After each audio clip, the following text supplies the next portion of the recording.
I gotta go. It's right in the middle of the store. Thank you. Thank you.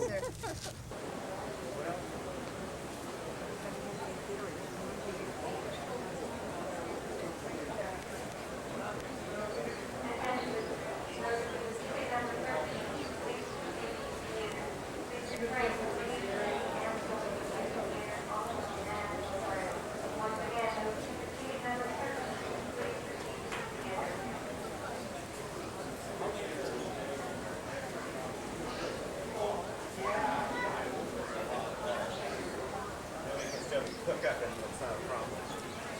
There they are. What the Japanese have done. They'd have had a few less planes to get in there, I guess. They had 34 zeros. No, they had 34 zeros in the first wave. Yeah. They had 40 torpedo planes and 49 horizontal bombers and 54 dive bombers, all in the first wave. Okay, what would they have done? Turn tail. No. No, it's not like Look, those guys were experts. They were good airmen. They've been fighting the war for 3 years, 2 or 3 years. All those fighters would have zoomed over against the fighters coming up to meet them. Yeah. The bombers would have went ahead about their business. Well, We would have gotten the same damage that we got. yeah. But the You ships think would have been about that, did you? but the ships would have been on general quarters. All the ships, anti-aircraft crews would be on general No. quarters. Well, that's beside the point. What I'm talking about is their fighters would have stopped our fighters. Yeah. Their bombers would have went ahead about their business. That's what I'm saying. Yeah.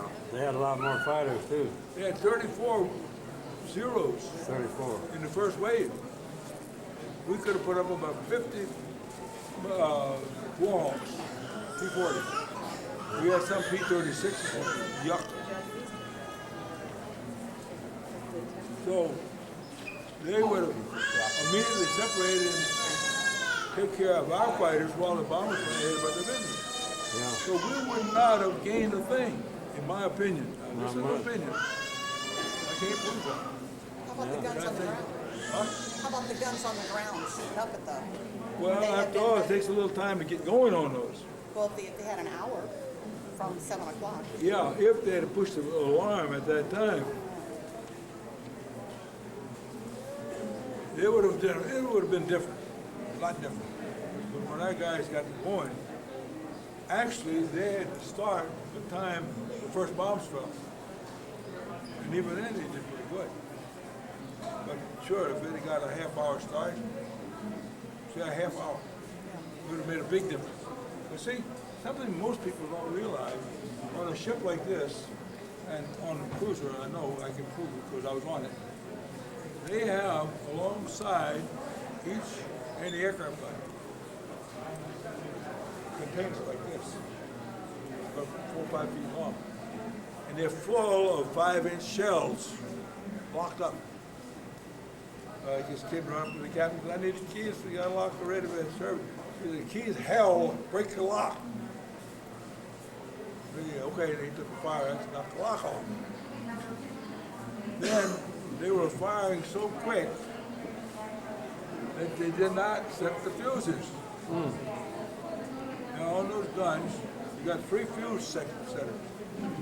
Dump a shell in that, crank the handle 1 turn, take it out, put in the gun, it fires, and it's time. Except you gotta have input to the fuse setter. So there's a 1 second, so many parts of a second. Now you say, well, this gets kind of complicated. Why? Because we know that the ammunition on a 5-inch shell is 2550. What does that mean? That's millimeters and stuff. No, it's not. It's feet per second. Oh, that what it is? Those shells fire a shell, those guns fire a shell that travels 25, 50 feet per second. An 8-inch gun is 2,700 feet per second, so it's 14 inch. And let's go back to the 5-inch. So you set the fuse for 1 second, and it'll go off at 3,000 feet, or 2,500 feet, give or take a couple. So So really, it's not complicated at all. All you gotta do is get the amplifiers, and you gotta set them. You gotta have a fuse setter there. That's You right. got so excited in a hurry, I guess. No, you gotta have a fuse setter to set the machine, because the loader is the guy that cranks it in. Yeah. So with that in mind, you gotta still do it, or else the shell will go up in the air, keep on going, you get tired, you come down, and then when it gets around, it'll go off. And when you fire it, it sets itself for contact. You go up and down. And there was about 50 of those shells, and I'm not stretching this, there was about 50 of them hit from downtown Honolulu all the way out to Kamiki. And they did about $500,000 worth of damage. Right? Oh, this is it's in the book. I got the book. And it shows where each shell hit. And you see one of those 5-inch shells hit, they'll take out about a quarter of a block. Potent little devils, aren't they? Yeah. Yeah. Something else, to deviate just a little bit. Somebody totaled up how much ammunition we fired on the 7th. Have any idea how much? I think I've heard, but I don't know. 5,000 rounds of 5-inch ammunition. 5,000 rounds of 5-inch ammunition. There was over 500,000 rounds of 50 caliber ammunition fired that day. What gets me is how come didn't more people get hit on the ground? Yeah. That's, you got a blanket of steel up there. I got the numbers. There's 5,000 rounds of 5-inch ammunition fired that morning, or that day, because they fired that night too. And 500,000 rounds of 50 caliber ammunition. That's not counting 30 caliber, 45s, stuff like that. Okay? I get started sometimes. Yeah. I'm kind of low. I need a soapbox. Where were you and how do you recall that day, that Sir? morning with you? I was sitting in a hospital in a wheelchair with a broken arm and a broken leg. That morning? I remember just as clear as it was yesterday. I saw the Marine color guard out, ready to hoist the colors. First bomb hit on Ford Island. And right behind it was the second one. And somebody says, hey, did that airplane crash? I said, no, it didn't. I said, I could hear his engine. And just about then, somebody opened up with a machine gun. But at that time, we did not know what was going on. Because we didn't see the airplane, so all we knew was there was an explosion. Then, the plane pulled up where we could see it, from where I was. See a big red meatball on there. I said, my God, that's a Japanese airplane. We're under attack. And this guy says, that's impossible. It can't be. Yeah. I said, I don't care what you say. That is a Japanese, and we're under attack. Well, by that time, there was about a dozen machine guns going on. And he began to get the idea that things weren't right. But that is exactly what happened where I was. People just couldn't fathom the fact that we were under attack. Did you get any information on Kenai Bay, their operation up there? Or? Kaneohe Bay? Well, they actually got hit before they did here. Yeah. About 3 minutes. I met that Medal of Honor winner, the only living one, Finn? John Finn. John Yeah. Finn? He lives in San Diego. Yeah, he He'll was, probably be over he here. was chief ordnance. Yeah. He grabbed a machine gun out on Yeah. it. They had a lot of workmaces out on the ramp, Yeah. devices on them. He just grabbed a machine gun, stuck it in that, started firing. He said he was madder than hell. He just, Oh, yeah. And some Anson was feeding the bullets for him. The Yeah. gun wouldn't pull him up. The guy said, if you're silly enough to take I'm silly enough to help you. Feed him in there for him. yeah, he got shot all up in his legs, everything. Yeah, bullets were bouncing off the concrete. He didn't even know it hit. Yeah, he just kept it going. Well, I tell you, in a case like that, it's not hard for a guy to do that kind of action. Yeah. The guy that turned out to be my brother-in-law was living over there at the time. He jumped in his car and went down the hangar, grabbed a machine gun, went up in the office, knocked the window out, laid it on a barrel, laid it on the windowsill, and he claims he shot down one of the two airplanes that was there. I'm not saying he didn't. He was could. pretty good. But he was first-class radio.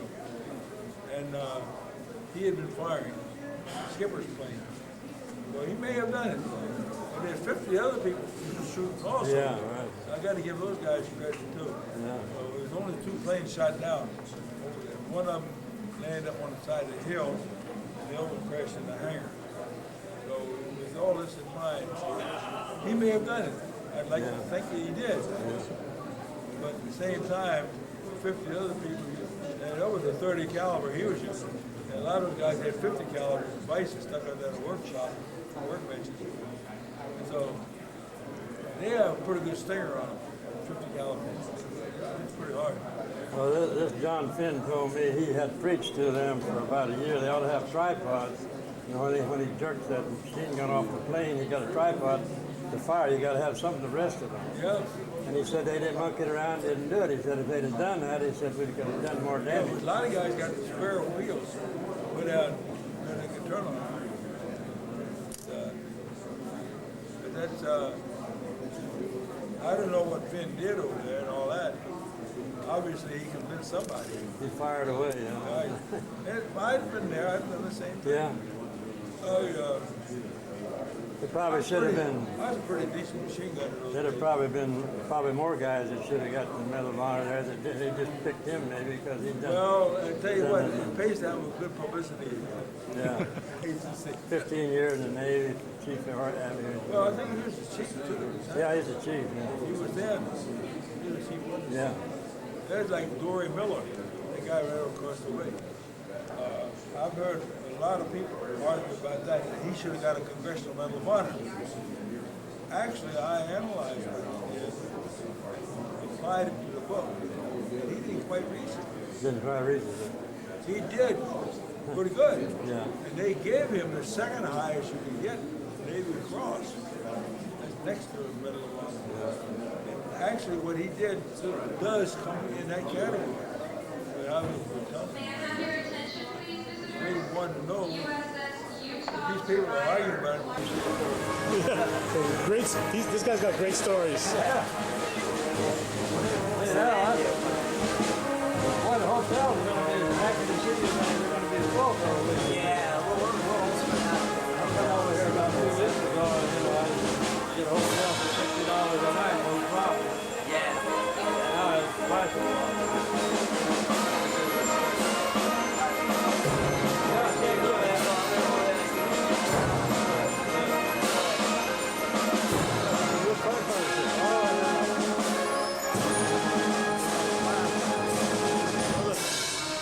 We've been here before, but I wanted to just tell you a little bit about this place. 60 years ago, on December 7th, 1941, the Imperial Japanese Navy attacked this island, the island of Oahu. And the entire island was affected that day, both civilians and military, the Honolulu Fire Department and the Honolulu Police Department, as you saw the exhibit out front. 2,390 men, women, and children died that day. Out of those 2,390, 49 were civilians, a 3-month-old baby being the youngest to die that day. Behind me you see the USS Arizona Memorial that spans across the USS Arizona, which lost 1,177 men that day. It's a really great honor for me today to present somebody who's very, very special, who I would like to talk to you and give you a few words. Clark Simmons is a USS Utah survivor and lives in Brooklyn, New York, and is here for the 60th anniversary.